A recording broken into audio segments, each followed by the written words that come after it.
don't kill yourself. You've got your whole life ahead of you, a whole lifetime. That even if maybe you're in old age right now, you're thinking, oh, well, I've lived all my life now, I've seen it all, there's nothing left for me here. If you're even still alive, it's because God's not finished with you yet. It doesn't matter how old you are. It doesn't matter. It's never too late. It's not.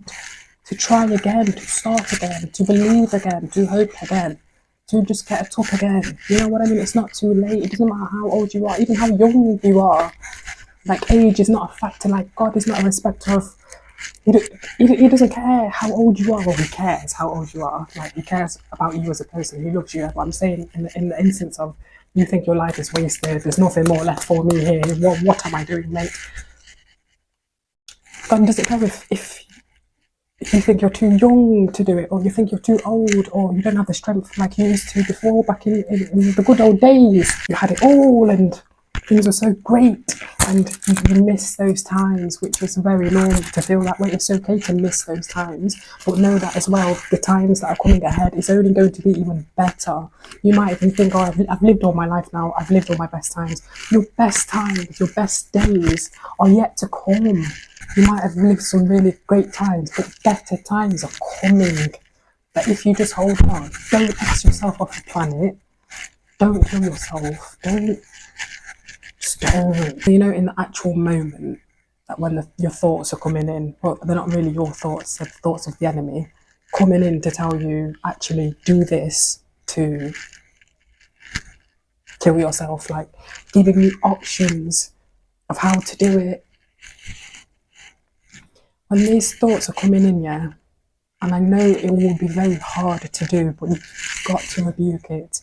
You have to rebuke it in the name of Jesus. Rebuke the thoughts. I know it's not easy to just rebuke it, especially if you're not really a follower, a believer of Christ, in the sense of to even be able to say those things or knowing what to say, right? Because you can also be so deep into those thoughts, or the enemy, he can like really drag you deep into those thoughts to the point that you actually go and try to... I know for myself, it's not easy in the moment, oh yeah, I rebuke these thoughts. No, that's not what was going through my mind. I don't just say it for what it is, isn't it? Yeah. I never thought I was going to come in here and, oh Lord.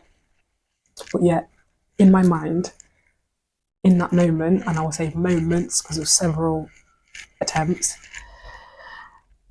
I was not thinking about rebuking the enemy and his thoughts and what he's saying to me. I was just kind of, what's it called when you're envisioning yourself already doing the thing before you do it? Because the more it's like you're feeding that energy more and more, but you think about it more and more, and now you're seeing yourself doing it, and now you're being led through your flesh, through your actions to go and do it, right? And in my case was, oh my God, I can't believe it. Oh my God, am I really going to say it? Oh Lord. Okay, in my case, oh my God, am I really going to? Oh Lord, do you think so? I should? Do you think that's a bit too much information? Oh, it's not funny, it's not. So, okay, maybe I'm not meant to say it, am I? You know, I'm just looking back, I'm thinking, what on earth was I thinking? Like, wow, the enemy really led me to... Well, yeah, anyway, in the moment, I wasn't thinking about the enemy rebuking his thoughts, and no, I was just thinking about how everything in my life was just going so downhill, just so bad. Just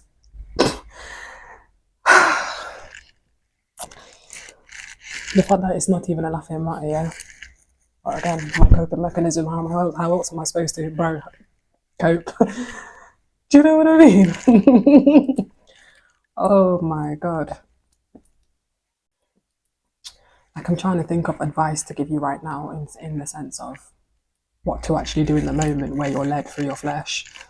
Because it's only one or two things is going to happen. You're actually going to follow through. You're actually going to follow through with the action, or something's going to happen. God's divine intervention is what's going to happen, and he's not going to allow you to get that far. When you're in the moment of actually doing the thing, what advice can I give you apart from rebuke the enemy? what other advice can I give you? Is like, honestly, just deep what you're doing, or to be led to that point. There's a level of anger that you had to feel to think to yourself, now this is okay for me to do. This is how I'm going to release my anger. Or how about instead, I don't know, find like a healthy way to release it. You're better off even try and sleep it off if you can. Like, these are the things that, yeah, things that helped me. What stops me from doing it again is also just my consciousness of thinking like, do you know what? Literally, my life is not my life yet, and my family, my siblings, my parents, I'm just thinking like, what are they going to think of me? But you know, sometimes you can even get to the point of you're not thinking about that anymore. You're not thinking about what your parents are going to think, or what your siblings are going to think, or how is life now going to be after, if I pass away. If I kind of just thought in the moment that if I continue now to live, and if I don't follow through with doing that again, yeah, there's a level of guilt in the sense of, fair enough, if I do this, the pain's going to go away, and at least I don't have to feel nothing anymore. You know, at least like all my problems are going to go away. I don't have to ever deal with this ever again. It's a wrap, it's done, and great, right? But then the guilt of leaving my family behind. You are needed and you are loved is what you need to remember and be reminded of. Because what the enemy is going to come in and tell you, no one's going to care, just do it anyway. If God was real, if God was in your life, why would he even be allowing you to feel this way? The thing is, no, it's a lie. It's not God allowing you to feel this way.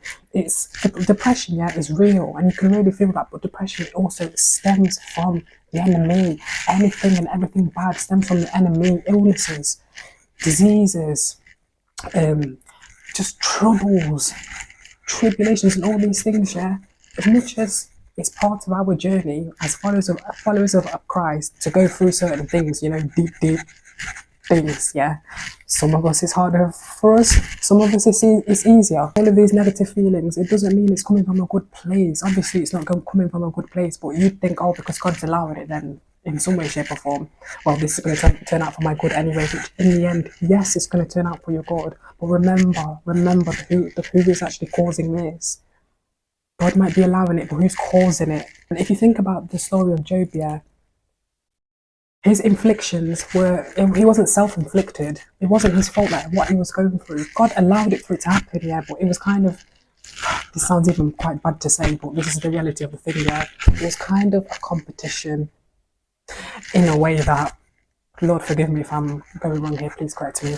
In a way, the devil came to, how do I put it?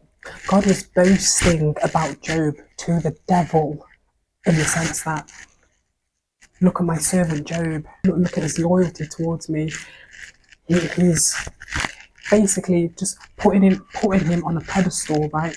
And then the devil came to challenge that in a way that, allow me to, no, first he said, well, he's only that way because you've given him a great life. He's got all these things. Look at all these possessions. Look at his family, his cattle. You've got his wealth. Just all of these things, like such a great life.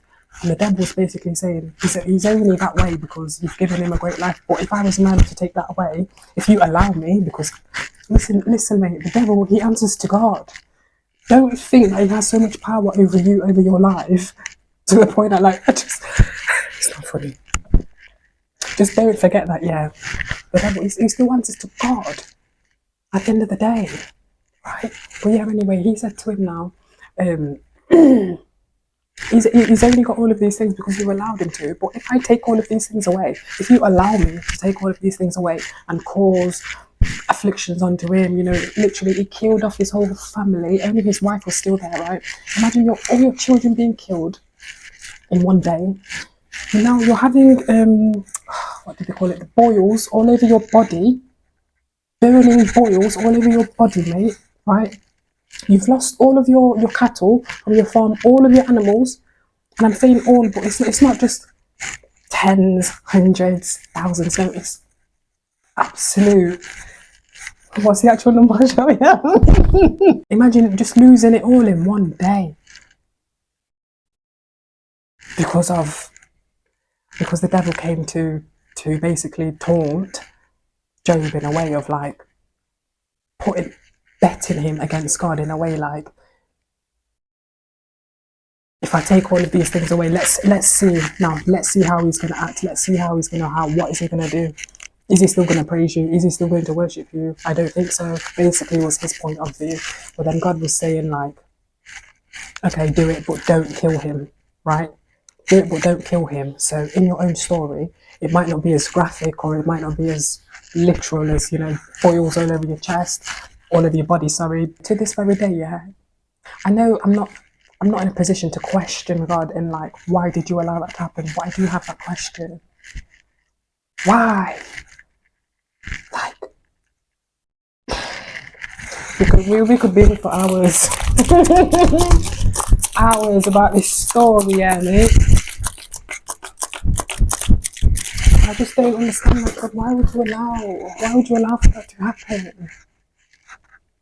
And why are you talking to the devil in the first place? Why did you make him in the first place? Because really and truly, okay, you didn't make him as the devil. He used to be an angel, but why? Just why? Why? Why would you even give him the power to do all of these things? To win a bet? In my eyes, that's how I see it, yeah. In God's eyes, it's different. His ways are different. His thoughts are different. Do you know what I mean? That's why I can't question it, but these are my questions. Do you know what I mean? All because of a bet. And then imagine as well, oh my Lord, his friends, his so-called companions that came to comfort him, and they're now basically saying this is your fault. You're going through this because this is your fault. Your friends, your ride or die. Even his wife now saying to him, oh, curse God. Just say it like look at you, mate. You're a state, mate. It's not funny. It's not funny, but the way the story comes across, like, just completely no remorse, emotionless, cold people, cold heart. Like, where is the love? Where are the emotions? Where's the empathy? Can you not? I think it's because obviously, you know what it is, like, you just never know how much pain, or let's just forget pain, but you just never know how much someone is feeling or what exactly they're feeling until you feel it, until you're put through it. If you're just really not in a good place right now, like genuinely not feeling to live anymore, I would encourage you to read the story of Job. So it's the way like he starts to lament over his pain, because at first it's like he's holding it, like he's firming it well. He's really just trying to hold himself together, but then he kind of breaks in a way that, not even to curse God, but like just talking about his pain. Honestly, I think it's one of the saddest stories I've ever read in my actual whole life. And not a story, it's not a fiction, it's not a fairy tale, he was a real man that actually lived. It's sometimes I think we forget that these people, they're not characters in the Bible, that the Bible is not just random people that wrote it. No, these were real people that actually lived. I never thought like I would be able to even relate to something so profound as the story of Job, ever. One last reason to keep living. So, summary.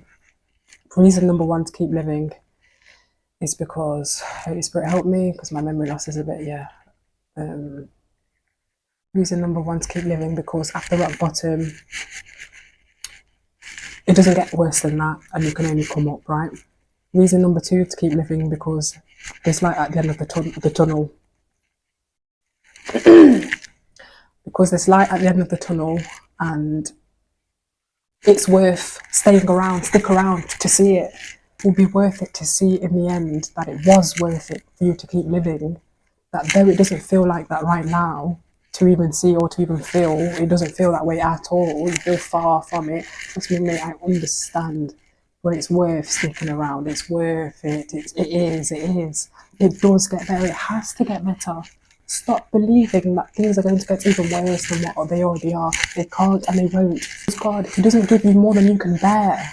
He knows you more than you know yourself. If you're going through it, it's because you can bear it. That do what you need to do, as you know yourself, that you need to, I don't know, because everyone's different, isn't it? Me personally, I'd have days where I just sleep all day, staying inside, staying indoors, staying in that same place where the oppression is happening. It's only going to make it feel worse. I would encourage you, please go outside, get some fresh air. Trust me, you need it. You need it. The AC is not enough. The fan is not enough. Having your window open is not enough. Go outside physically, walk, get some fresh air, mate. Go and see the sun. Go and see the beautiful blue skies. Even if you don't know where you're going, it doesn't matter. God will direct your steps. That you think He's not with you anymore. Yes, He is. Stop believing the lies of the enemy. He's a liar. That's all he comes to do. Kill, steal, and destroy. That's all he wants. Because why? Do you know what the end goal is? The end goal is because he knows his end. Sorry, it's not even funny. It's because I've said this before. Yeah. He knows his end. And he doesn't want to go alone. That's the thing. That's where he's trying to drag you down with him. That's what he wants. That's why he's going to make it as hard as he can. He's going to make it as hard as possible for you to stay in that depression, stay in the oppression, the suppression, the anxiety, all of these feelings put together, mate. And you know what? You might even have every single right to feel the way that you feel, yeah? But please don't stay there, my darling. Don't stay there. Don't allow yourself to stay there. The longer that you stay there, you're feeding that demon more and more. Even the longer you stay in bed, it's not going to be forever. It can't be forever. God's not going to allow that. Just because He's allowed you to stay in something for so long, that's not your end. It's not your end, and it's not the end of your story, of your life, of your journey, of the plans that God has for you for your life. It's not the end. There's so much more for you out there, trust me, darling. There is. There is. But you don't even see it right now. It's okay. It's okay. It's okay. That even just like, day by day, that you don't even have the strength to get out of bed, yeah? But it will help, trust me. It will help to at least take away 10%, 15% of the pain. That even literally just day to day, that's how you just have to take it sometimes. One day at a time. Don't think of too ahead of like, oh my God, what's next week going to bring? Not even next week. What's tomorrow going to bring? What's next week? Next month going to bring? What's my life going to be? Oh my God, this and that. What's the point in worrying about all of these things when you've not even got there yet? When you've not even made it through the rest of the day today yet? What's the point? It's putting extra stress on yourself that you don't need. And that's another way of like the enemy trapping you in a way of thinking like he will tell you all sorts of things that you're not even going to make it through the end of today. You're not even going to make it through the end of next week, mate. He will tell you all sorts of things, mate. But are you going to believe it is the thing? Are you going to believe it? You can choose to not believe it. Choose to stand on God, because there's only two sides here, mate. It's either you're believing all of the lies of the enemy, or you can believe to stand on what God says and His word. Which side do you want to be on?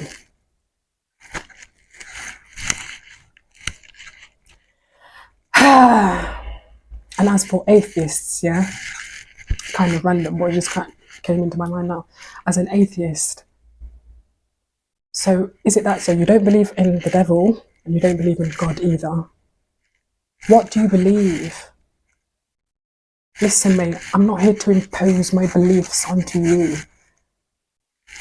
But I want to encourage you that God, Jehovah Jireh, Jesus Christ is real. He's real. And what does He do? So much.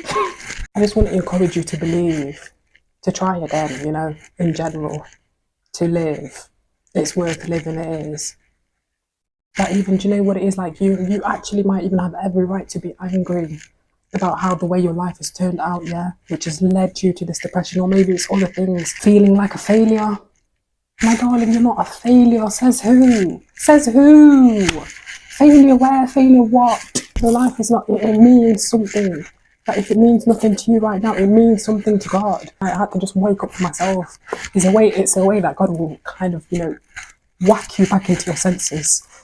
Or in a way, maybe not so whack, but it might feel like that sometimes. And then moving forward from after the living, you've just got to just take the baby steps each day.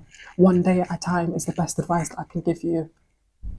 Go and get the fresh air. Go and see your eyes. Your eyes. You need to see different things more than the four walls around you. Do you know what I mean? There's more to life. There's so much more out there that even me myself, I need to go see it. Surely this can't be it. Surely not. Oh my God, surely not me. I want to encourage you that you will live to see the greatest, best days of your life.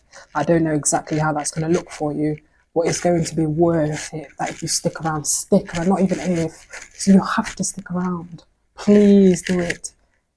If not, you don't want to do it for yourself, do it for your family. If you don't want to do it for your family, do it for your friends. If you don't want to do it for your friends, do it for your pets, maybe. Have you got a dog and a cat, or maybe parrots, and I don't know, what kind of pets do you keep? Sorry, I don't know. Yeah, last thing that I want to just let you know is things will get better. They have to get better. I'm going to keep saying it until they get better. Yes, I will. I have to, because what else? What are we doing here then, isn't it? I love you, Polly. I'm still not done. No, I'm not gone for good. I'm standing on business. I've had my fair share of fun. Now I need to reap the fruits of my labour. Don't mean it in a selfish way, but these bills, they need to get paid. So if it means I need to go another night without no sleep, then so be